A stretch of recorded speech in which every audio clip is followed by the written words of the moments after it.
died, she assumed rule until Adad-Nirari III came of age, at which time she passed the throne to him. According to scholar Gwendolyn Like, this woman achieved remarkable fame and power in her lifetime and beyond. According to contemporary records, she had considerable influence at the Assyrian court. This would explain how she was able to maintain the throne after her husband's death. Women were not admitted to positions of authority in the Assyrian Empire and had to have a woman ruler. No. And to have a woman ruler would have been unthinkable unless that particular woman had enough power to take and hold it. This, however, is precisely the problem with Samu Ramat's reign. There is very little information about what she did and how she went about doing it, and some scholars refer to her simply as an obscure Assyrian lady of the 8th century BC, of whom we know nothing for certain except that she is named on an inscription as Lady of the Palace. It would seem, however, that she was much more than that, and, however little may be left to record her reign, there is enough to suggest that she was the equal of her predecessors and secured the kingdom after the death of her husband.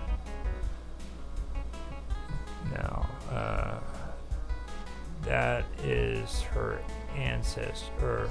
They also Does it talk about their coming together? Like what was? According to my notes, where Sanutinafion is concerned, it appears that he was a contemporary of this woman and the wife of Ninus. Yeah, see right here, the queen of Assyria, the wife of Ninus. She was actually the mother of Ninus, with whom she founded Nineveh. And see, she's not the one who founded Nineveh, I know that much. That's not her. Adad could have been the one who founded Nineveh, actually. You said Adad is the... Yeah, didn't you just say that last week or what?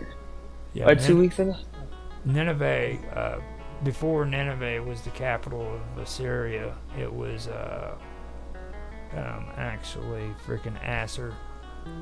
That's where the god Assur came from. Like, a lot of people don't understand that, like, they didn't worship a deity, they worshiped a city. Okay? Like Assur-Banipal.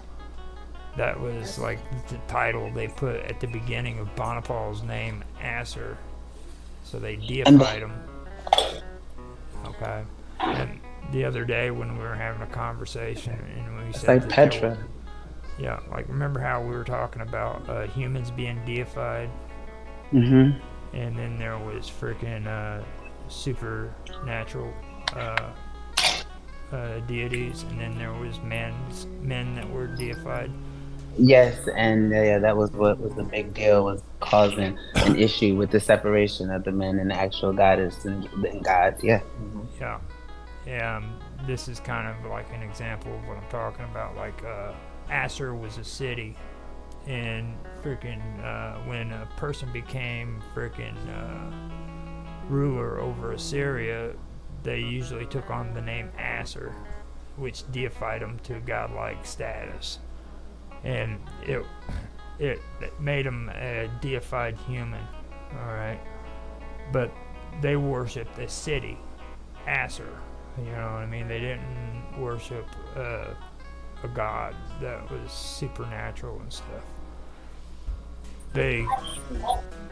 That's the weird part about all that. But anyhow, that was the first one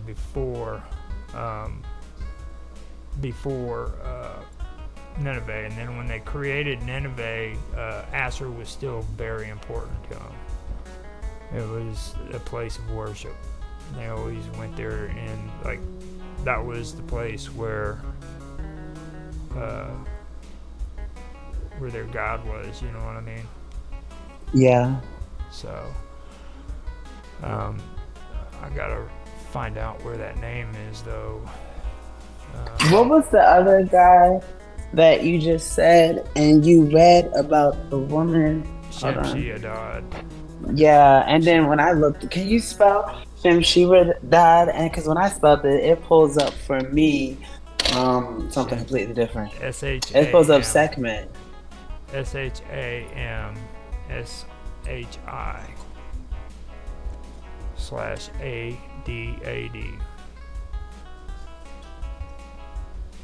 Okay, so now I see it. So when I first did it the way I heard it, it pulled up Sekhmet, and have you like they're not related in any type of way, are they? Sounds familiar, but make sure you put V at the end of it because he's the fifth.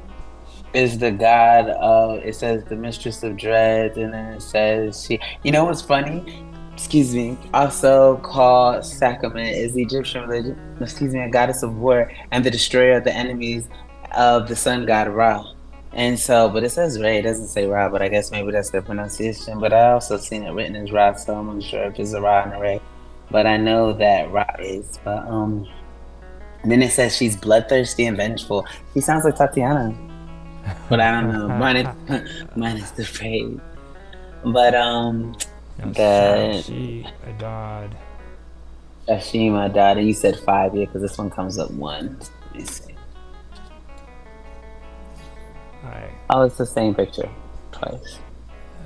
Stella of Shamshi-Adad. Shalmaneser, Sargon.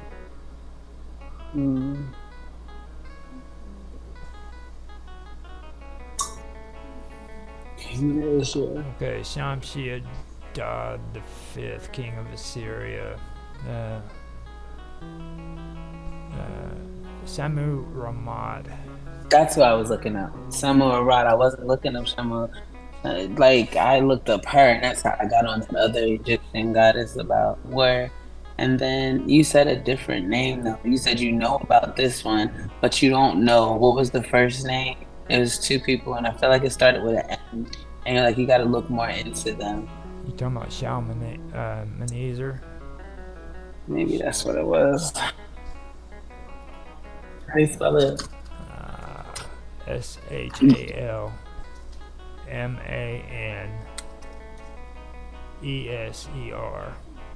that would be the third, so 3 I's after it. Okay.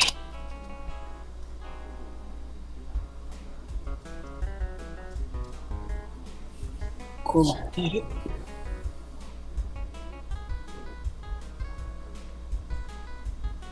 The king of the, okay, that's why.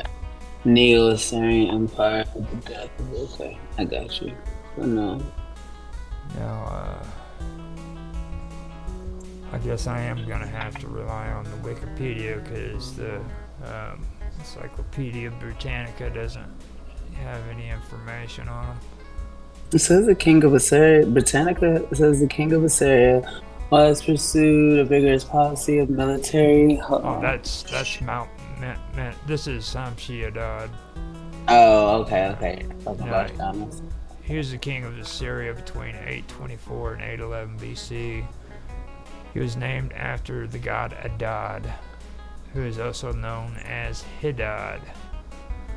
Now, Haran, actually, by the way, I should mention that I was a little inaccurate about that. Haran was actually the first capital of Assyria. Then they built Assur, Nineveh. And then they built Nineveh. So I need to clear that up.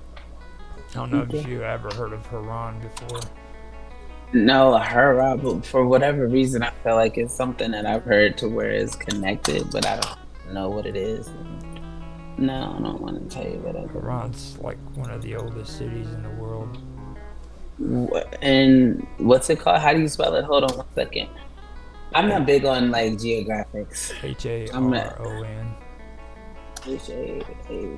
Haron. That's why I learned because oh look, and it brings up pretty birds, but that's different. That's not Haron. All it brings me up is birds. Let me make sure I'm It's spelling city. that right. Perhaps I have to put city. There it is. No, that's a land. Okay, no. What am I talking about? Haran. Haron. See, and then it spells it Heron. Where is this at? Spain? As in Spain? No, it's in like Lebanon area, up around See, Lebanon look. and Turkey. Haran. Well, it doesn't even seem Google's heard of this place. So, I mean, I feel a little less misinformed around it. Is it tiny? Is it on my map of Syria and all what we were looking at? For the Palestinians? Or Palestinians? I keep calling them Palestinians. I didn't mean to say that. Phoenicians? I think that's my friend. I invited someone to our show because I told them that you're so interested and I learned a lot from you. But I told them that we were talking about the Palestinians. So I hope I did not like misguide you. You're like, this has nothing to do with the Palestinians. But no, it's the Phoenicians. I didn't know why I said Palestinians, but there's probably a reason I did. Yeah.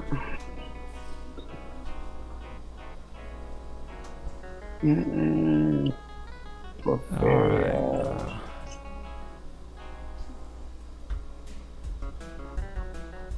I have Haron and I have Heron. For some reason, my freaking search engine keeps sending me to different locations. Trishpa is up where the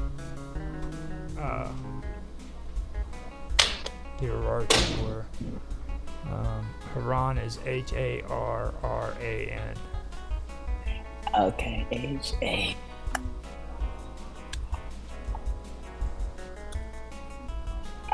There we are. And there we see. I don't see it on my map.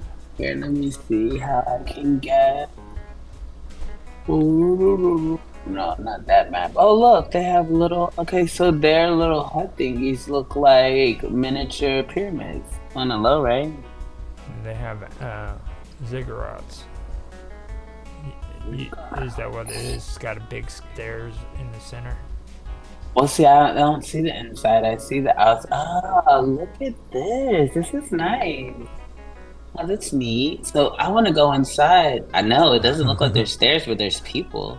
There's people in here in Ziggurat.